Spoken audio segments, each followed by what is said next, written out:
Well, good morning, good afternoon, good evening, whoever you are, wherever you are, whenever it is for you.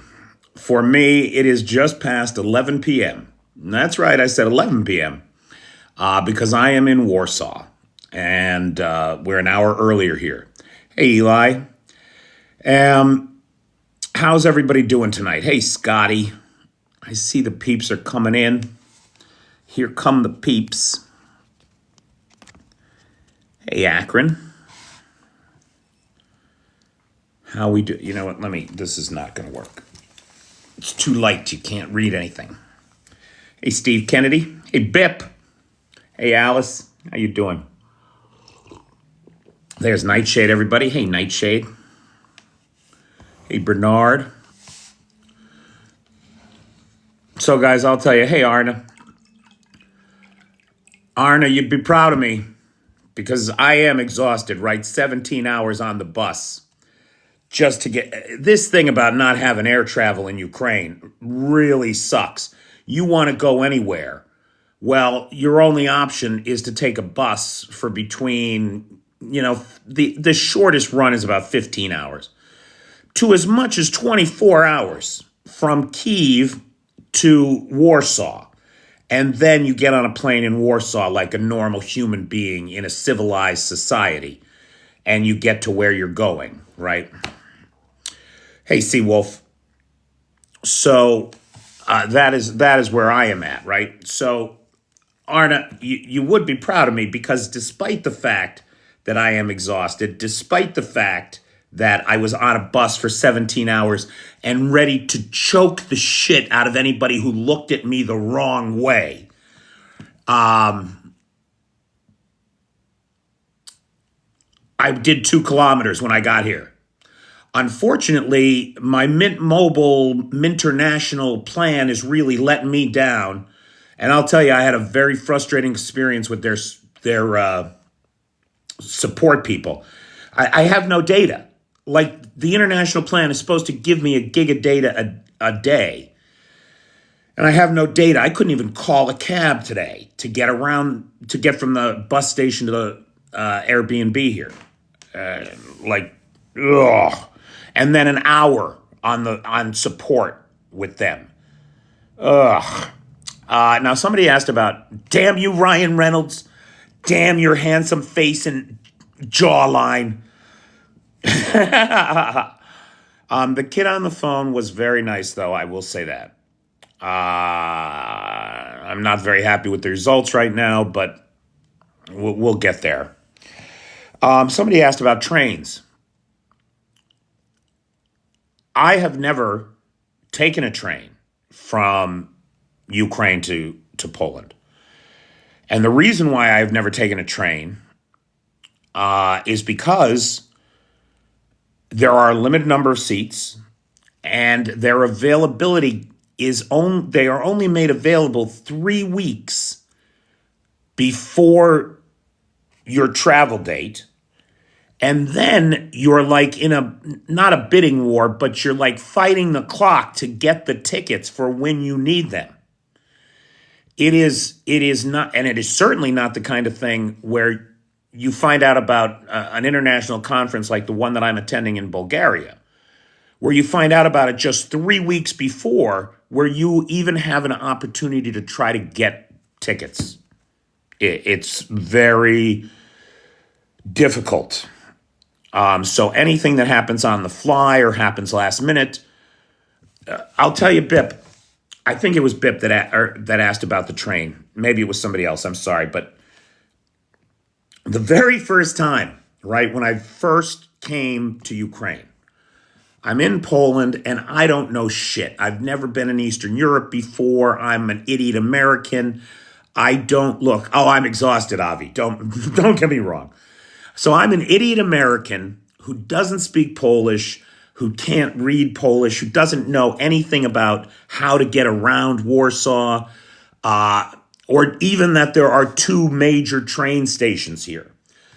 So I had booked this sleeper car to Kyiv 3 weeks before from Pennsylvania, right? I booked a hotel right by the central station. So 2 hours before my train, I pack up my stuff, check out of the hotel, walk over to the train station, right? Get on the platform where I think where not one, but two Polish railway employees told me to go. Only to discover that I was in the wrong train station. And my train, of course, was long gone by the time I discovered that. So here's me. I go up to the counter. I'm like, hey, I missed my train. Is there any chance I can get one tomorrow? What's the deal? And the girl behind the counter is like, no, the next train is in 3 weeks. I'm like, what? I can't be stuck in Warsaw for 3 weeks. I want to be in Kyiv for February 24th, 2023, this was, right? And she's like, nope, nothing for 3 weeks. Okay, can I get my money back? And no, you cannot. I'll come to that, Steve. That's a great story, actually.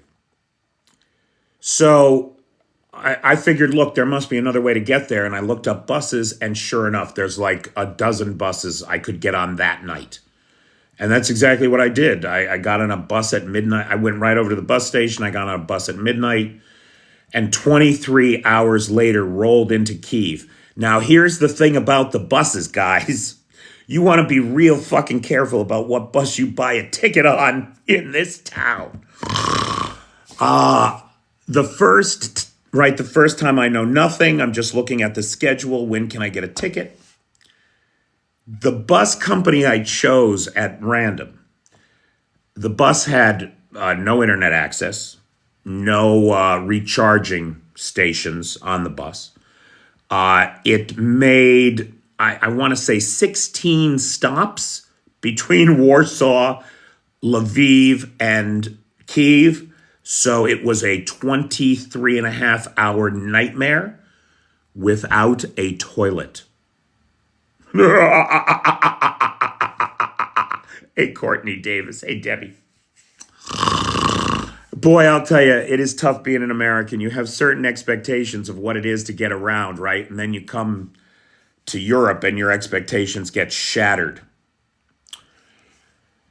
The other thing, the thing that's happening now, and I was just talking to, or not talking to him, but CyberDoc texted me that a friend of his was crossing the border into Ukraine from Poland and was fucked over by the Polish border guards badly. And I want to be clear. The Polish border guards are fucking everybody over. They're fucking them over real hard. They're fucking over aid coming into the country, both humanitarian and military, doing everything they can to hold it up. They are doing everything they can to punish average Ukrainians who are trying to get out of the country and come into Poland. I saw this man today tear apart a young girl's suitcase, her bags, everything, leave them in a pile of rubble, basically, just torn apart, while he screamed at her over, all I can say was nothing. They found nothing. There was no reason to do that to her. They are doing except that they want to make everybody know that no more Ukrainians are welcome here in this country. It's bad. They held us up. I sat in line for 6 hours to cross the border today. Why? There was only one checkpoint open. We're sitting where there are 3 lanes, 3 checkpoints, and only one is open and only one is manned. And, oh, Julian, you're talking about adding a day's trip, 24 hours worth of travel time. Come on. That's not the point. The point is that the Polish people should be standing in solidarity. But there are lots of pro-Russian elements in this country. Make no mistake. And apparently the border guard service is in their hands. So not only did we have this bullshit with this young girl, which was appalling,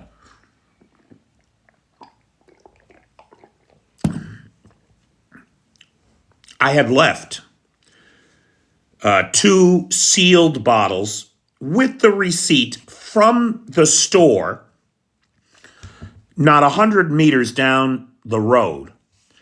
2 bottles of water in the vehicle, in the bus when we went through customs. Those were gone. Apparently, they were a security risk. I don't know why. I don't know what the thinking is, but my water was gone. That very girl offered me some of her water out of her own water bottle. They were thirsty, Bip, exactly.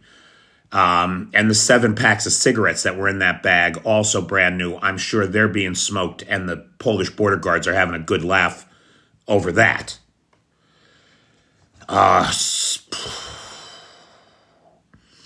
Okay, now the funny thing that happened today.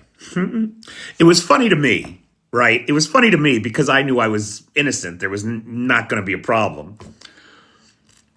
But, I mean, look at, I got a ponytail, right?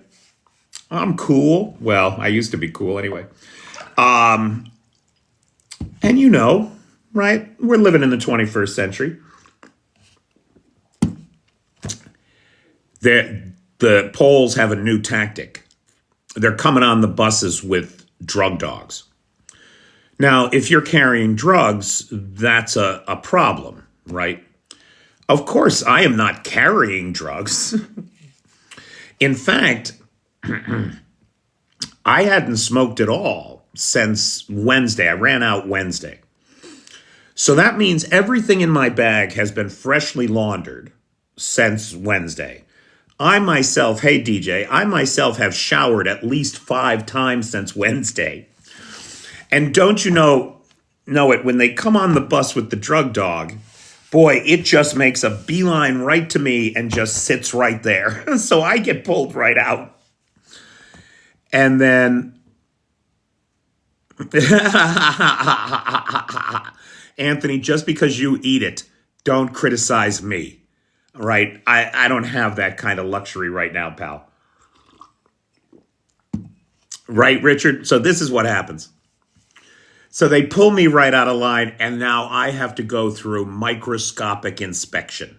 I mean, the guy literally, I'm an old man, right? I take lots of drugs just to stay alive. And the guy literally popped open every one of my Monday through Sunday pill box to make sure there was nothing in them. Meanwhile, this is a true story. I'm literally tossing the ball to the Springer Spaniel. It was a Springer Spaniel, and I love a Springer Spaniel. They're great dogs. And it was a very playful pup, and it kept bringing me its little squeaky toy ball. So while the security guard, very stern face, or the border guard is very stern face, very serious about this international violation of the law. He was so determined to get me in handcuffs. But there was nothing. And so, Little Red, that depends on where you go. Not everybody acknowledges your prescription, right? Anyway, and by the way, you do not have a prescription. You have a recommendation from your doctor in a state where medical is legal. It's not technically a prescription. Just saying. Hey, Mrs. Toad, long time no see. Happy birthday, Chrissy Locks. Everybody tell Chrissy Locks happy birthday. Speaking of that kind of thing. So yeah, it was funny. It was funny to me. I did enjoy it, I have to tell you. I had not enjoyed it, but I didn't not enjoy it, I guess.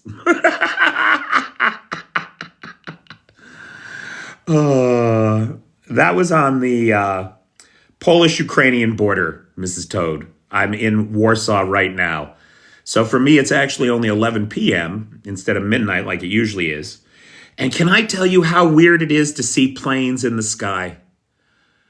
Of all the things that have struck me today, because you forget, right? You forget that it's normal for there to be planes in the sky. And then you get used to the idea that anytime there's anything in the sky, it's a danger. And so when I came to Warsaw today and there's normal air traffic over the city, the first plane I saw really was a kind of cognitive reset for me. Oh, right, I'm out of a war zone and back in civilization. Yeah, that was a reset. Although crossing the border, I did think, are we safe here? Because in the past, of course, when you crossed the border, you immediately felt safer. You knew that there were not going to be drones in the sky. You knew that there was not, thanks, I feel pretty. You knew that there were not going to be drones in the sky. You knew that you didn't have that part to worry about. But after last week's drone incursion by the Russians into Poland, I wondered how safe we were here. And I wondered, hey, Cynthia, and I wondered how other people felt about that. And did they feel as safe now that they were in Poland as they did 2 weeks ago?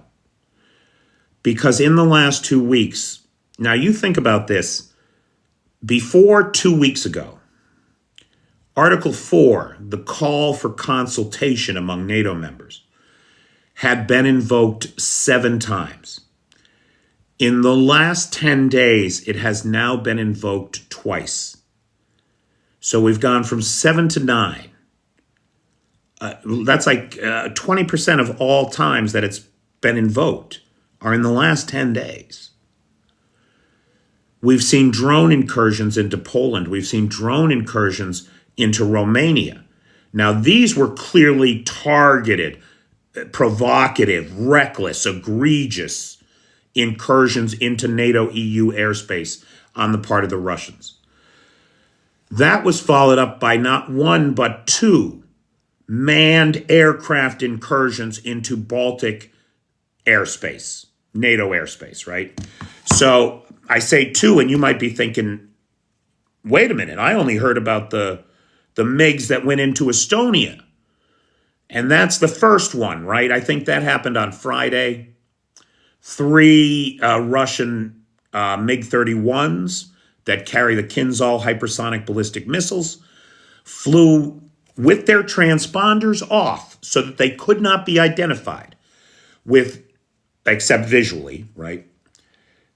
With no communication with air control, flew right into Estonian airspace, flew in circles for 12 minutes, and then were escorted out by Italian F-35s from NATO.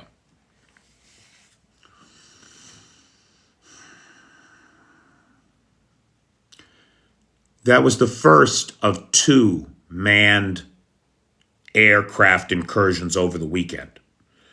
The other one you may not have heard as much about because it wasn't actually in NATO airspace. It was in international airspace. Over the Baltics, a Russian IL-20, which is a surveillance aircraft, with its transponder off again, right, trying to be anonymous in the skies, flew over Baltic airspace this weekend. Everybody's giving nice speeches, Pedro, but nobody's doing much of anything. You know, the American representative to the Security Council, he gave a nice speech. Radoslav Sikorski, the defense minister for Poland, he gave a nice speech. They're all good speeches. I'm not clear on what's being done about it. Because obviously Eastern Sentry is not a success. If Operation Eastern Sentry's goal is to stop these incursions into NATO airspace, then clearly it has failed.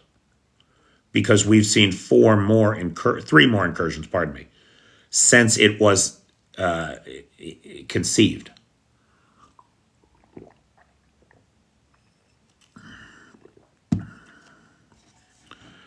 Okay. Well, Bip, Ukraine doesn't have a choice, right? Ukraine does not have a choice. Now, look, it could be that we're at a point where Russia is so fragile.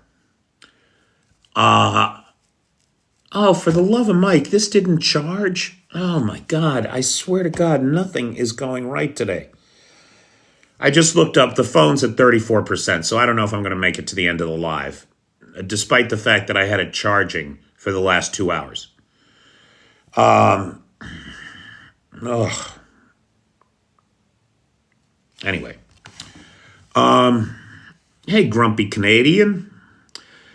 The Poles are itching to wall up Russia. The more Ukraine softening them up, the more Poland want to go. Steve, you're not wrong. There are elements inside Poland for whom that is true, right? But it's a complex political landscape here. The behavior of the border guards, I would argue, is a particularly telling piece of this. Yeah. It was really something this weekend to see, boy. It really was. Avi is our sponsor tonight. If I got that right, I believe I got that right. Avi was one of the first people to jump on the Bulgaria bandwagon. And so everybody thank Avi. Are your pants the right way around? It's funny you asked that, Chef.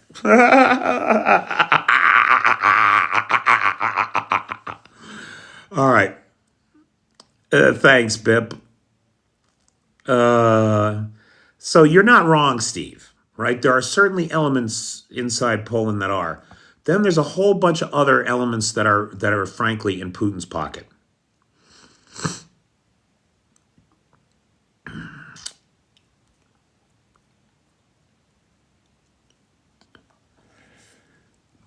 So for those of you who are, because Norbert asked, where am I traveling to? What am I doing? So almost 2 years ago now, me and some Ukrainians created a comedy troupe. And it started out as me trying to help some actors that I know with their English. And then it sort of evolved into the comedy troupe, because if you can write jokes in another language, or if you can get jokes in another language, you're on your way to fluency, right? And English is a tool in every Ukrainian's toolkit to open up new opportunities for them after the war. And so building a healthy English-speaking events ecosystem in Kyiv, where any Ukrainian with no barrier, no financial barriers, could participate, has become like my main work, right? We have the English-speaking club, the English-speaking events club. We do English-speaking events, again, that are always free of charge, that any Ukrainian can participate in, and they can practice their English there. We have the comedy troupe, which is an English language comedy troupe. And our shows are always free of charge, and there is no barrier to entry. And more importantly, why do they need to learn English? They need to learn English because as Ukraine increasingly turns west, turns toward NATO, English as the international language of business and technology and diplomacy today becomes increasingly valuable. In fact, there are jobs inside of the Ukrainian government that you cannot have if you do not have a conversational grasp of English. And so, just like my friend Andy said, I don't know if Andy's here tonight, but just like my buddy Andy said, he's from Athens, Greece.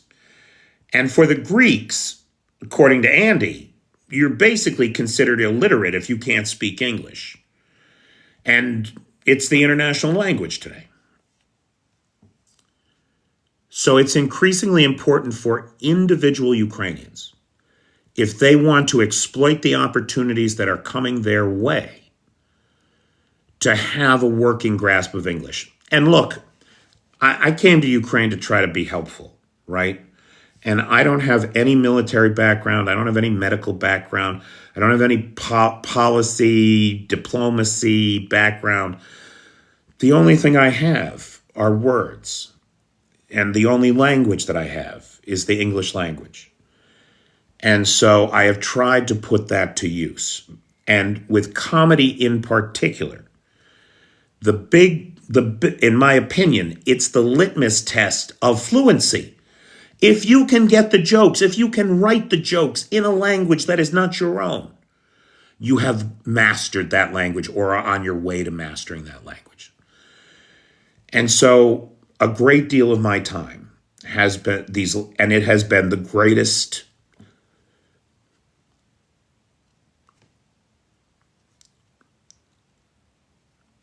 the most satisfying work that I have ever done. A great deal of my time and effort has been put into these kinds of things the last couple of years. And none of it would be possible without all of you, without people like Avi who make it possible. So I'm very grateful for that. And that's why I'm going to Sofia. It's the Sofia International Improv Festival. And what I am hoping is that I'm going to learn a bunch of things that I can take back to the folks I work with in Kyiv. And we'll actually put it to work right away. Our next show is October 4th. And the second act is going to be whatever I learn in Sofia this week. And so I'm heading from Warsaw to Sofia tomorrow morning.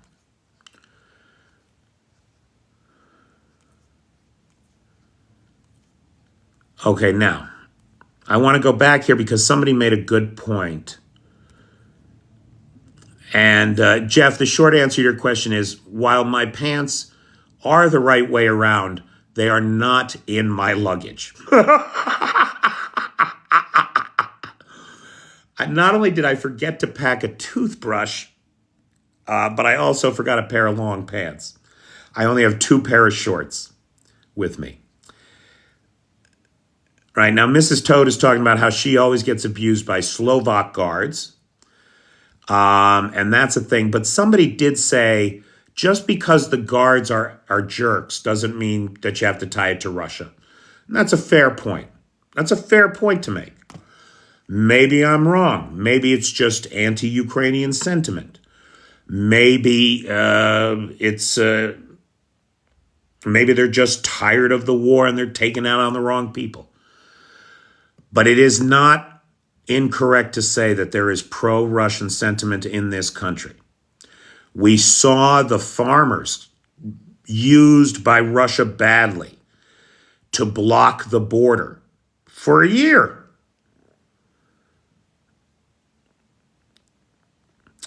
Now, Pedro is saying here, basically, in wake of the Polish incursion, the Poles have said that they will shoot down whatever goes inside next time. Good. All of NATO needs to be doing that. Operation Eastern Sentry should be precisely that.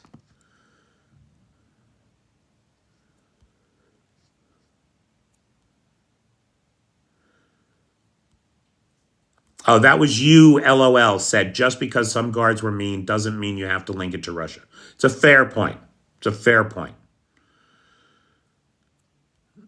Laughter is definitely bonding. That's the other reason we do the comedy, guys. Right? What's the name of our group? It's called Laughter is the Best Medicine Kyiv.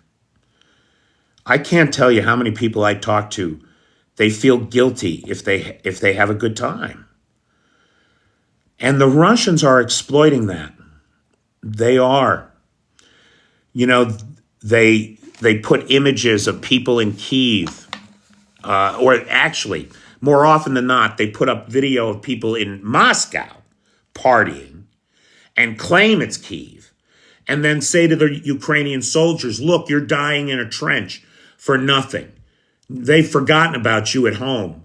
Your wife is out fucking the neighbors or whatever, while you're out here suffering. Meanwhile, everybody back at home is doing everything they can to raise money for drones and supplies and equipment and whatever they can do.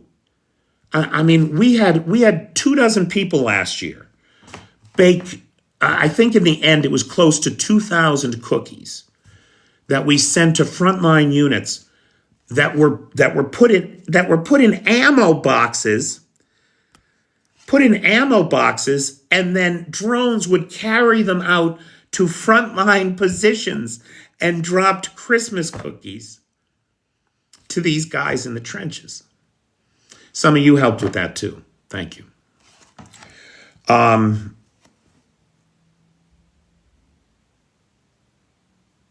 you need a break. People need a break. They need a laugh. And so we try to create these oases of normalcy in these difficult times where people can have a laugh.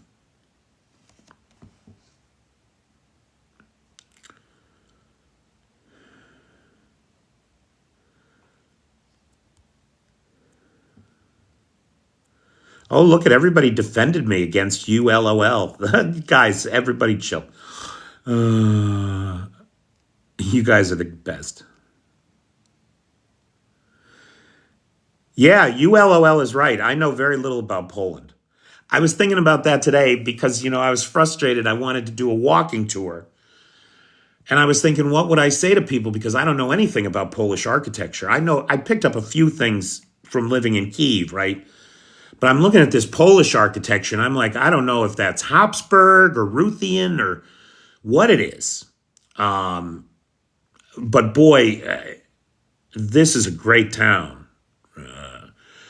I've been in Warsaw a few times, but I always was down by the train station, which is very modern, very cosmopolitan.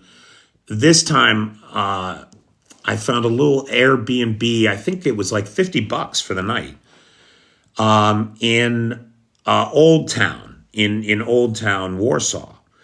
And so the streets are cobblestone. The buildings all appear to be like late 18th century. And there's no cars. There's no car traffic on the street outside here. They're forbidden. Only locals can drive on these local streets here. And so it is an extremely charming, and I wanted to get online and show you guys, but the goddamn Mint Mobile International plan had no data for me today. So I got to call the guy back after this live, and we got to try to fix the data plan piece of it so that I can go live from Sofia.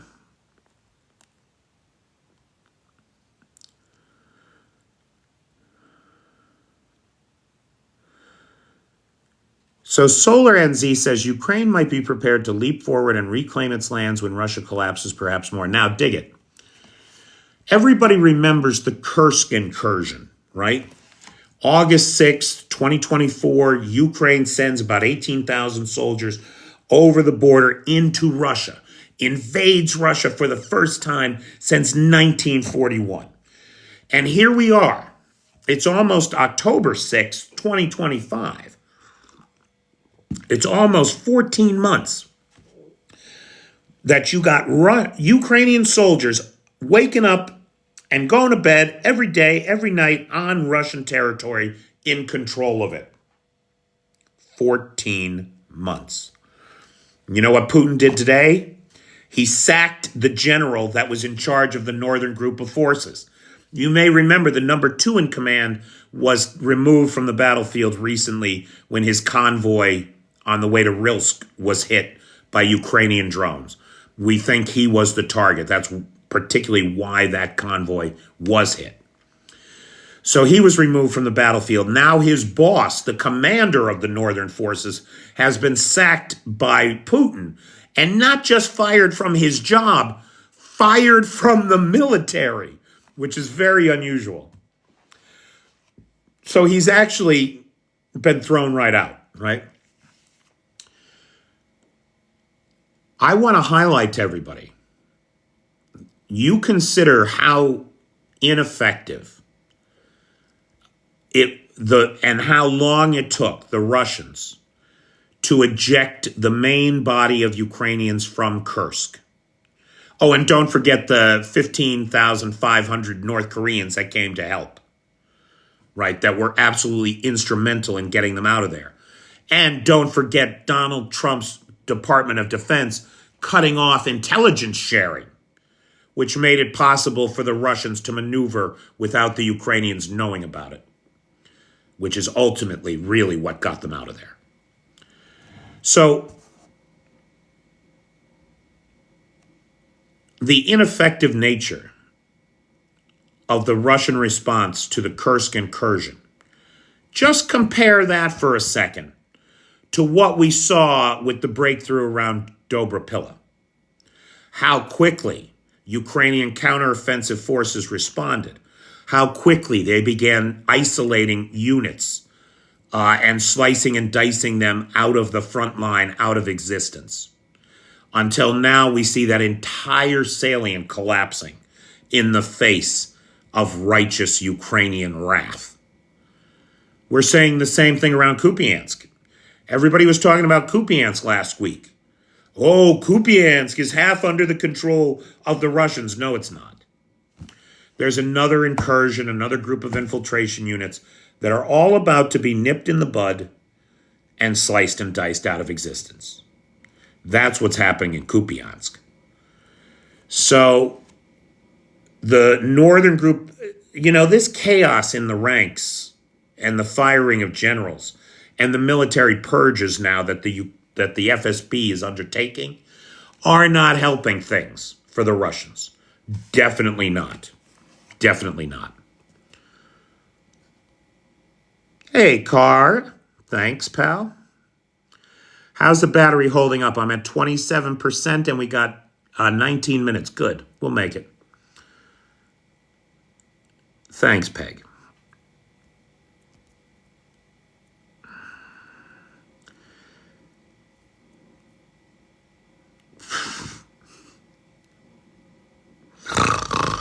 Bip, that's funny. Just reboot it. 90% of all help desk calls can be cleared by rebooting the machine. You don't think I fucking rebooted it, motherfucker?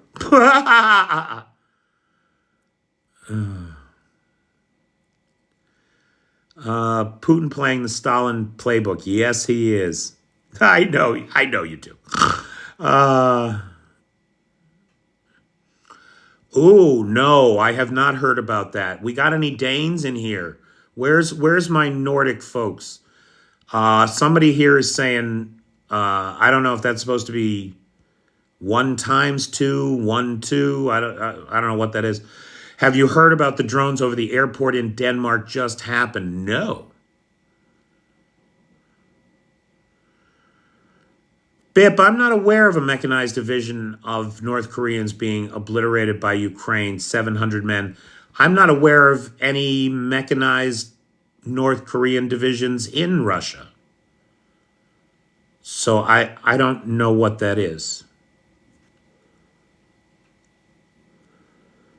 Arn is looking forward to Budanov's post-war biography. Yeah, Steve, you're right.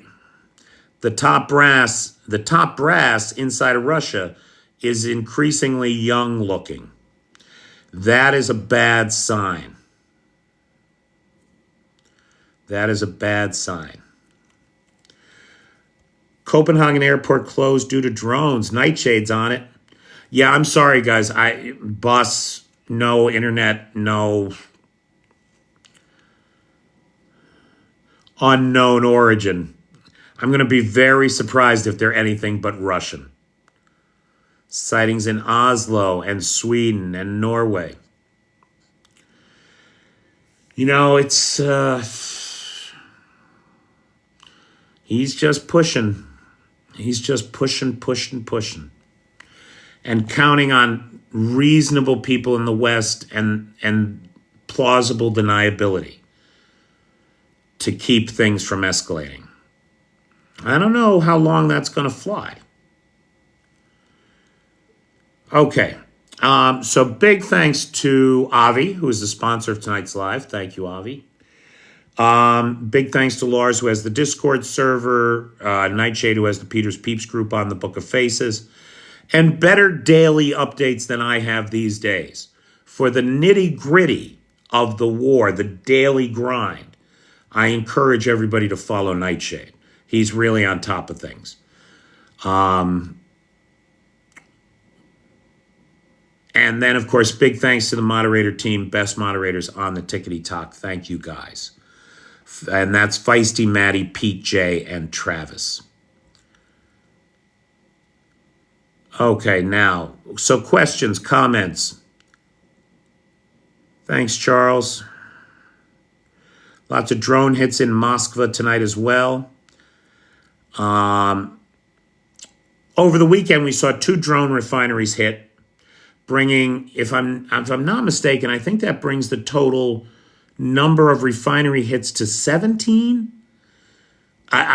Individual strikes, the actual number of refineries, I think, is 10. A number of them have been double tapped.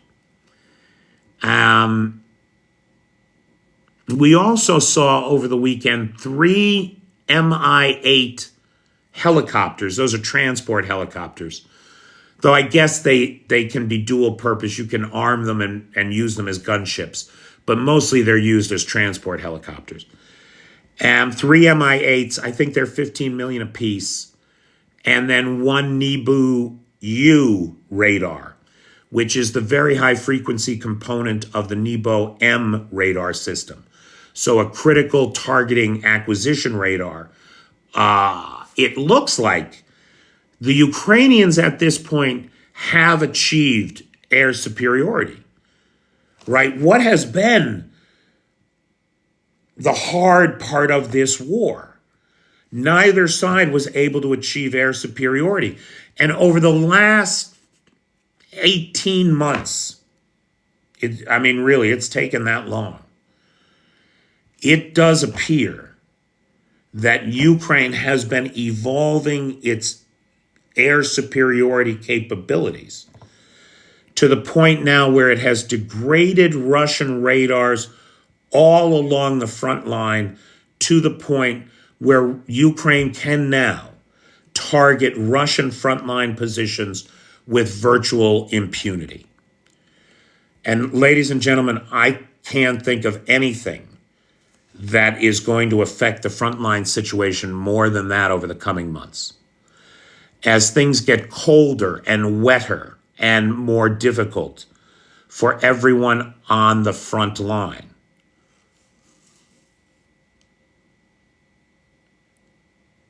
Ukraine now coming in and being able to target safely from the air fortified positions, command and control, HQs, ammo dumps, supply lines, logistics from the air. I think we're going to see things start to change. The front line is already starting to retract. The conference is the 24th to the 27th. And so I get there tomorrow, the 23rd, the day before the conference begins. Hopefully I'll have a chance to get some sleep tomorrow night. Although we do have a meet and greet, like mixer, I guess, tomorrow evening. I don't know, maybe I'll skip that. And then conference begins on the 24th, goes to the 27th. So it's 4 days. And there's a lot of people I have to thank for making it possible. Let's not forget that the whole thing is complicated and made more expensive by the fact that you cannot get a flight out of Kyiv. You've got to spend 24 hours in the bus just to get to Warsaw. And then you don't want to risk getting to Warsaw the day of your flight, because if you get held up at customs, that's it. So you have to add 72 hours worth of travel, about a day and a half on each end, just to manage the getting anywhere right now. So it adds a lot to the complexity, to the time it takes, and to the expenses. And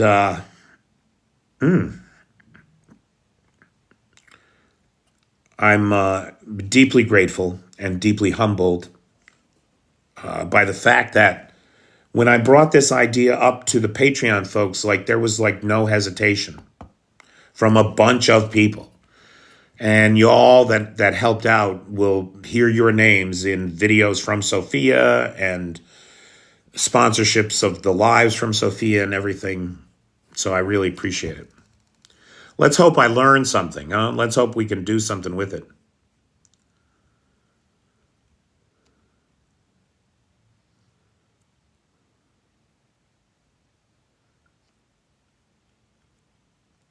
Have Russia got any tanks left? Well, it depends, Anthony.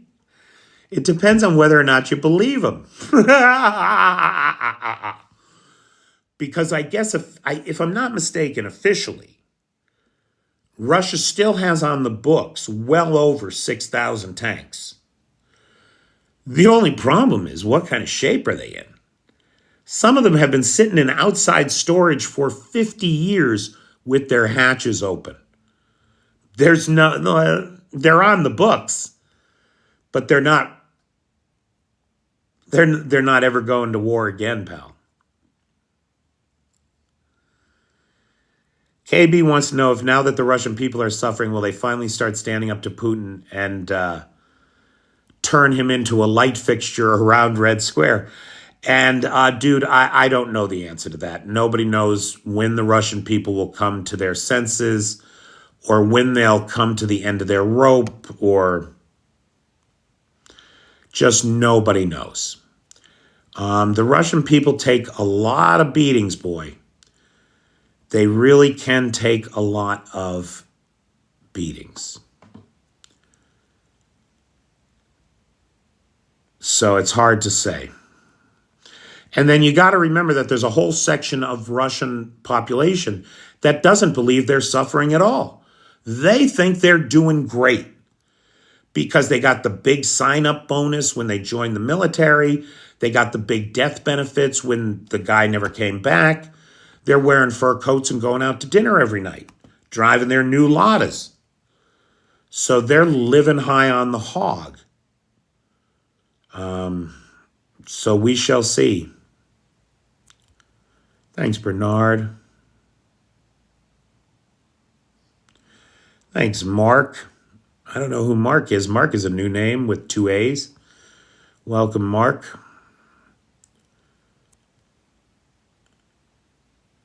Mark sent an ice cream cone plus 20. Okay.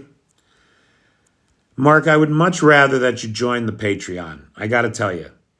These gifts, they're not most of the money goes to TikTok, right? You know that. 60, 70% of what you spend on an ice cream cone goes to TikTok. The value of a rose is 1/10 of 1 penny. Does Russia have a big dam that got hit? Russia has big dams, John, but I'm not aware of one being hit. But again, I was offline today. I've been offline since yesterday. Kherson is a unique situation, Dom.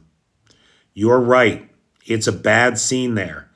Kherson is the only large major metropolitan that sits less than 2 kilometers away from the enemy. And that's because the only thing keeping the enemy at bay is the Dnipro River. And so it is a uniquely positioned frontline town where the Russians are doing terrible things.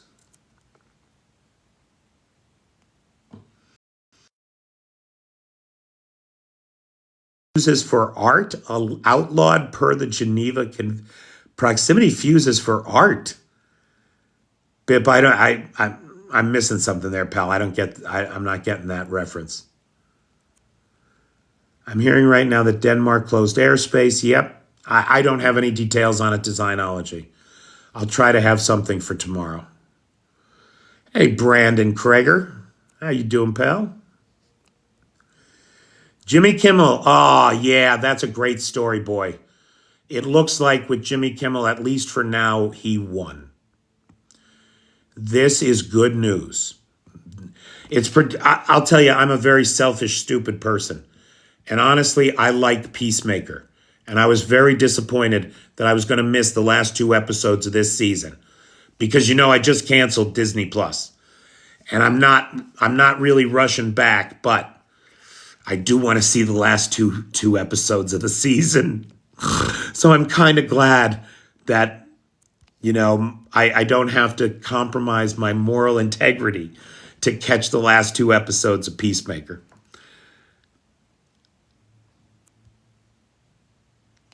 Yeah, a lot of people are saying that, Mike Kelly. It just doesn't. That doesn't fit in with the psychology of modern Russia as I understand it. Night, Steve Kennedy. Steve's got to go because he's pulling 44 ton in the morning. 44 ton. You pull 44 ton. What do you get? Another day older and a deeper in debt. I said, say, Peter, don't you call me 'cause I can't go. I owes my soul to the company store. 5K with trees. I don't know what that's about.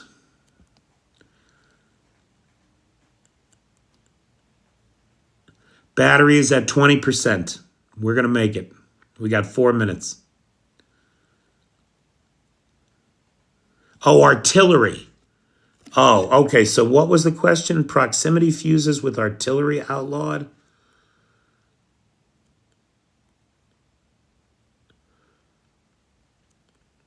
I'm sorry. I can't keep up, Bip. I'm too tired. I forget.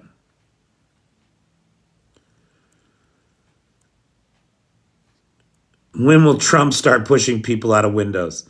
Trump will pay somebody to push. Well, no, he'll fail to pay somebody to push people out of windows for him. Hey, Jan. Right, like with Kirk. Please, give me a fucking break. Kirk was chosen because of his own words to be a MAGA martyr so that Trump had somebody to blame the left for and create further internal division. You can be sure of it. You can be absolutely sure of it. He only throws documents out of windows. Yeah, what the hell was that? What was in those garbage bags? I'd like to know.